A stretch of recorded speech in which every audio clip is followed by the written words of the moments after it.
I'm Deborah from Whip Stitch, and in this final block for the How to Quilt video series, we're doing foundation paper piecing to make an original design for part of our sampler quilt.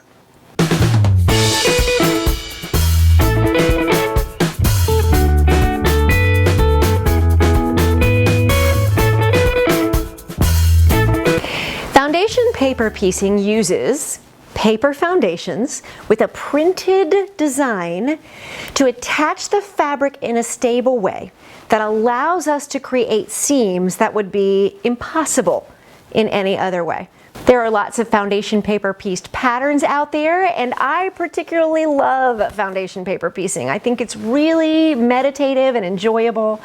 It does require some focus, and the first time you do it, it can be disorienting because we're working on the reverse of the fabric and everything's a little bit inside out and upside down. But I truly believe that once you get the hang of foundation paper piecing, you will be converted and you'll love it as much as I do. I've got an original design here for you of two crossed arrows that are both interesting visually and simple enough for even a beginner to tackle.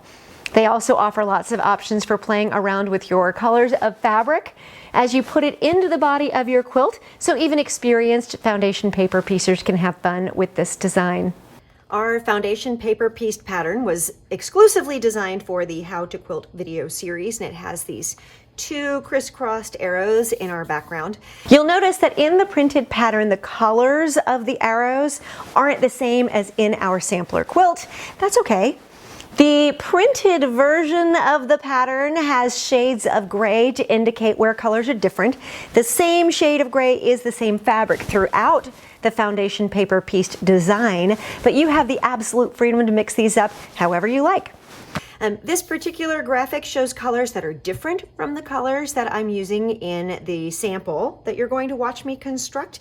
And part of that is intentional, that I want you to think through where the colors in your palette work best. One of the things I really love about foundation paper pieced patterns is that they help me manage waste. I can use literal, actual scraps from trimming previous blocks in our series in order to create these very specific shapes that I definitely do not want to have to piece traditionally. In our pattern, you have a view of what the finish will be, sort of like seeing the puzzle box top.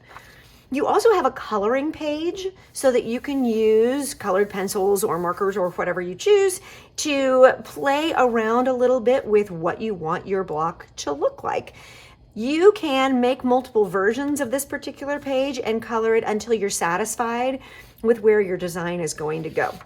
You also, at the end of the pattern, get a look at how the different segments of the pattern are going to go together.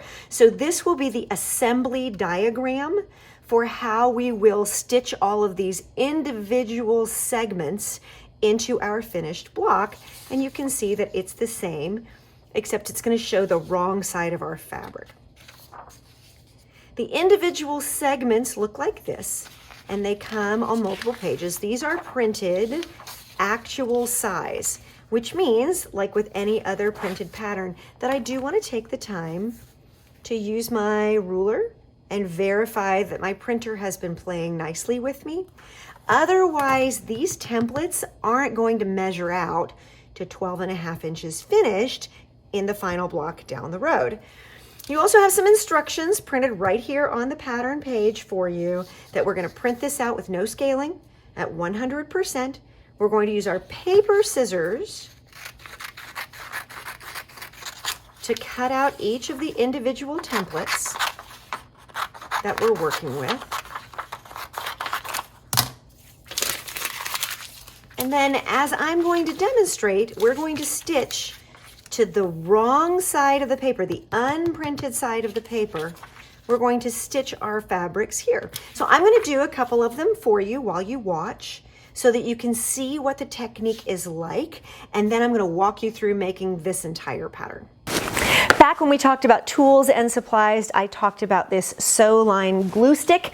I use it to anchor the very first piece of fabric to the reverse of my paper pieced pattern so that it's nice and stable before I start sewing other things to it. You can also use a pin and simply pin through the pattern paper and the fabric to anchor that in place, but I tend to stick myself. So I'd rather just use a glue stick. You can also use school glue that you get on sale at the beginning of an academic school year. I'm starting with segment F. It only has 2 pieces on it, so it's the second most complicated. There actually is one template where it's just 1 piece, so easy peasy. And this one is the second simplest. I'm going to start with unit F so you can see exactly how we walk through constructing a unit. I've got some assorted fabrics here. I flip my template over, and I'm using my glue stick.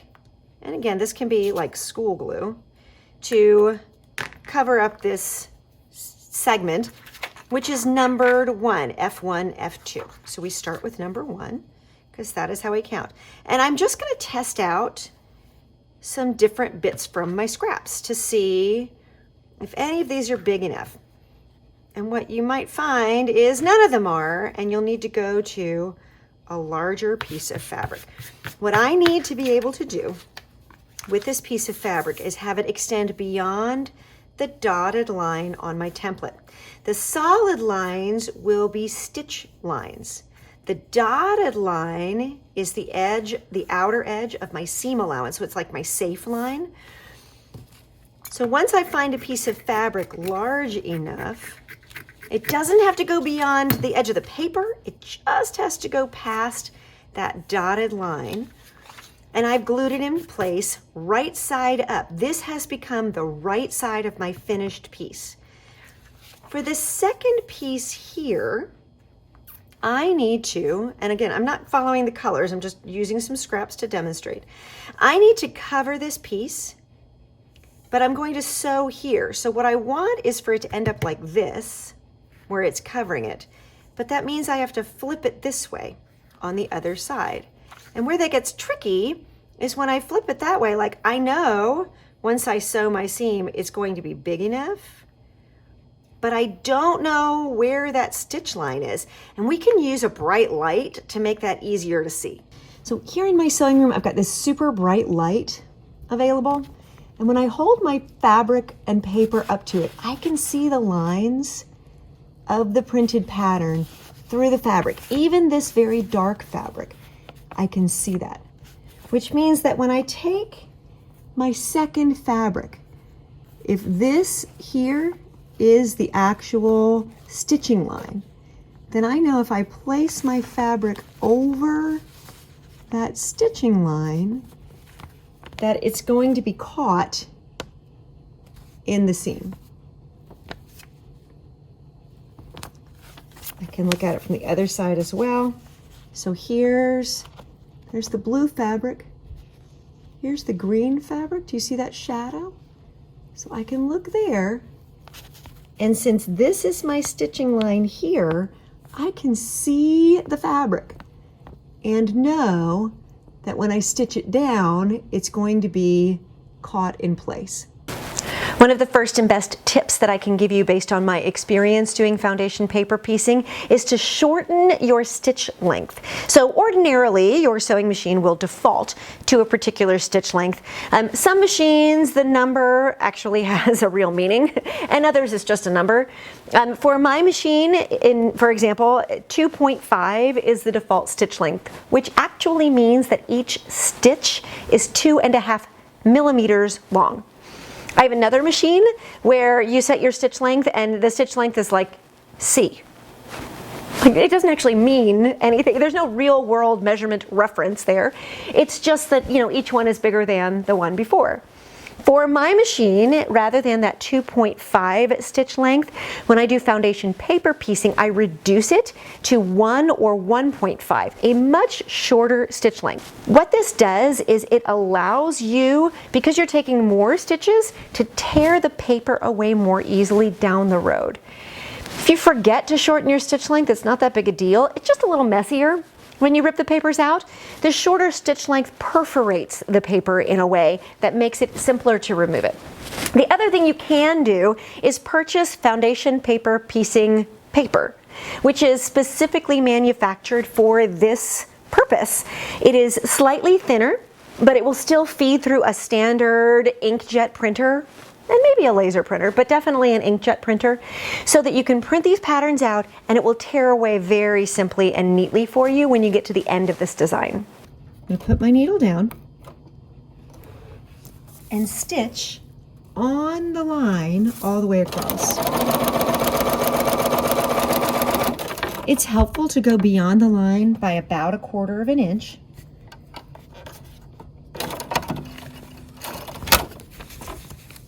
So there we go. I've stitched on the paper line, and when I flip it over, I've caught both fabrics in my seam allowance.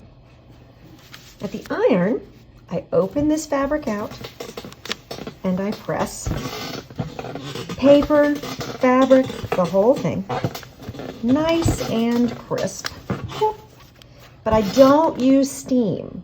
And you guys know, if you've been watching the rest of the How to Quilt video series, I love steam. But not here, because the steam will distort your fabric. And we can't afford to do that, particularly because some foundation paper pieced patterns have 7 or 8 or 9 or even 10 segments. This has F1 and F2, but maybe it goes to F12. I don't want this fabric, or the paper rather, to get warped before I get that far.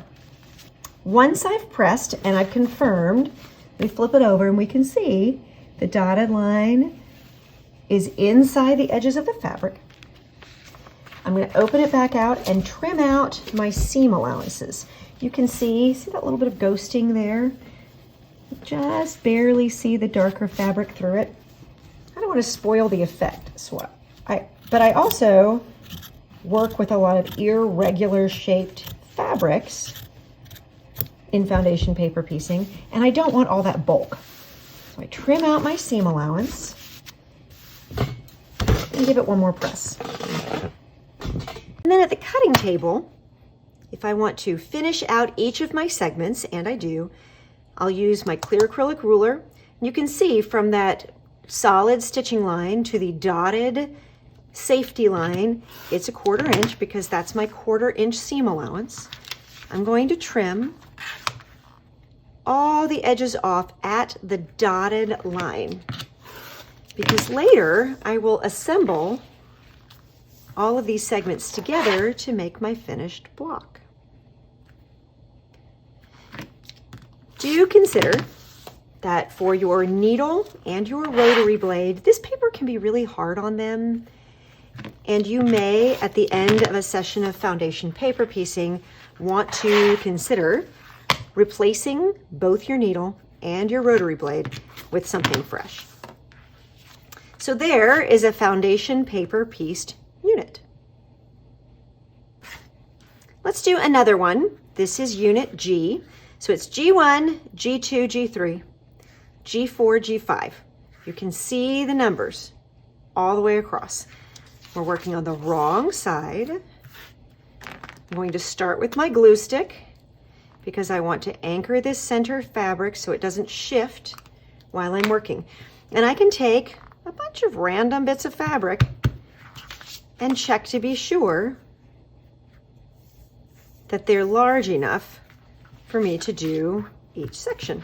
One of the great things about foundation paper piecing is that grain line doesn't matter at all. There's so much support for each of these segments, I don't have to worry about grain line. All right, so I've laid this down and I flip it over. Oh, look, G2 is totally covered. No, it's not, because I need to set it up so that this seam line is as close to the edge as possible. So I can't just cover it.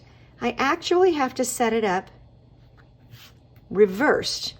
This is the edge. It's going to fold over this way, and I have to anticipate that as I put my piece in.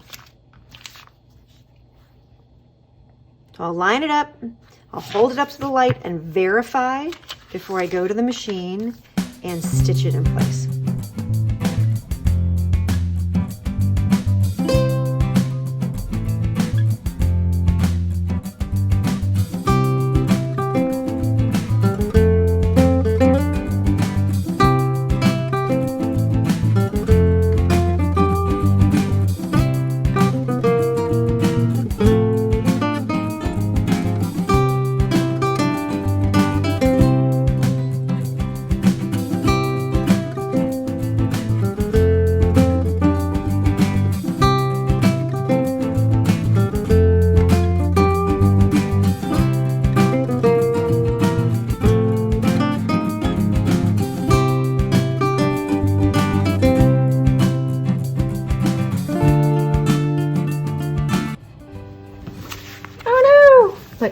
can see here, I mean, I've come really close to that edge, but it's not exact. So let's say, what do I do if I make a mistake?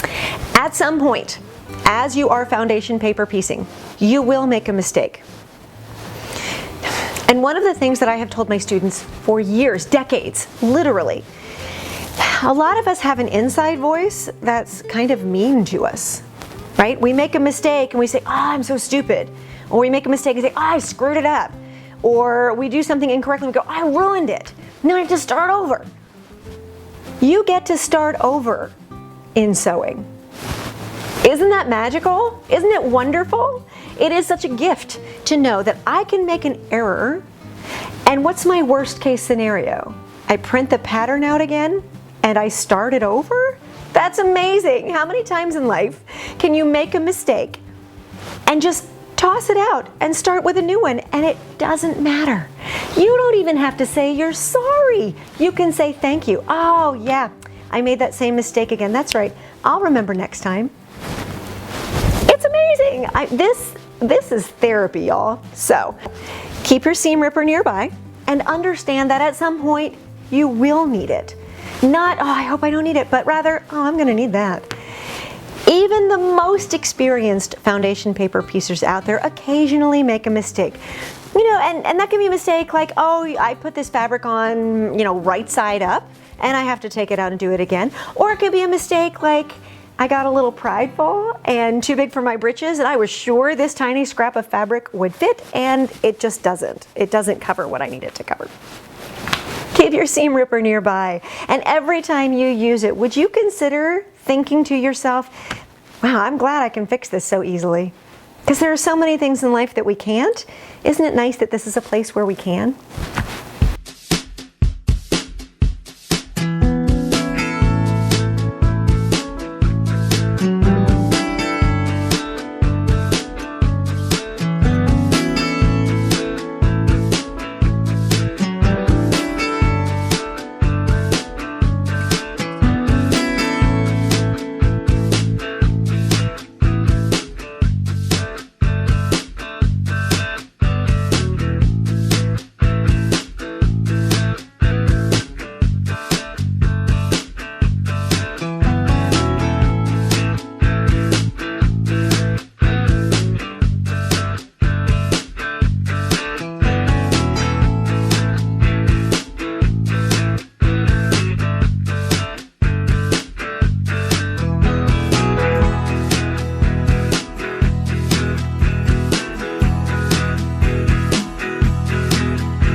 Once each of the individual foundations has been stitched, we put all of them together in order to create the finished pattern. Leave the papers on at this stage. We've shortened our stitch length and made it so that it'll be easier to rip the papers off down the road, but you will get a lot more stability if you leave the papers in place until the entire block is completed. Now that the fabrics are all attached to the foundations, it's time to assemble the foundations. In your printed pattern, you will have the order in which these pieces are assembled. Remember that we've flipped the whole thing over, so we're looking at the right side now. You'll assemble it by looking at the wrong side so that you can see the letters and numbers for each of the segments. But from here, with all the pieces kind of grouped together, you can begin to see sort of where the seam lines logically go. A and B go together, and then C attaches to that, which makes a straight line here to attach to the center piece. Same thing over here. You can put these two pieces together and then attach the corner, and it attaches to the center piece. And then this tip of the arrow goes on last. As we stitched them together, it is exactly the same as everything else you've done, right sides together. The dotted line represents the edge of each unit. So this dotted line goes right up against this edge. So I didn't trim this little bit off, but the dotted line should land right here. And we're going to stitch right on this line. Everything between the dotted line and the solid line represents seam allowance. So I'm stitching directly on the solid line to assemble each unit to its neighbor. And here's that unit once it's stitched. There's the little bit that I didn't trim off, remember, here. Clip that, everything lines up. I have taken this to the ironing board and I have pressed the seam allowance in one direction to keep everything nice and flat before I finish assembling the block.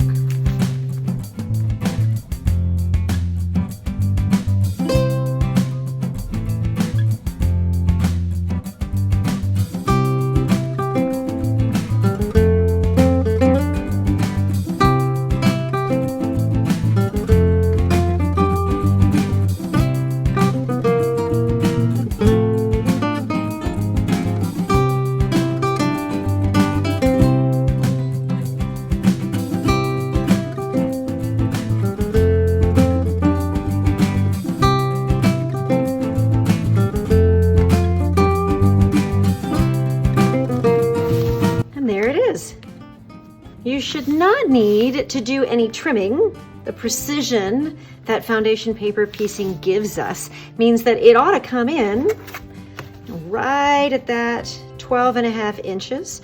I may have a little bit here, some dog ears there to trim off, but other than that, it should be fairly exact. What you almost certainly need to do though is go back and trim some of these threads on the back like me.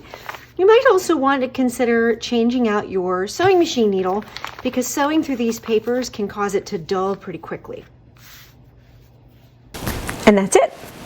Our Arrows quilt block is complete. The 12th and final quilt block of the How to Quilt video series sampler quilt.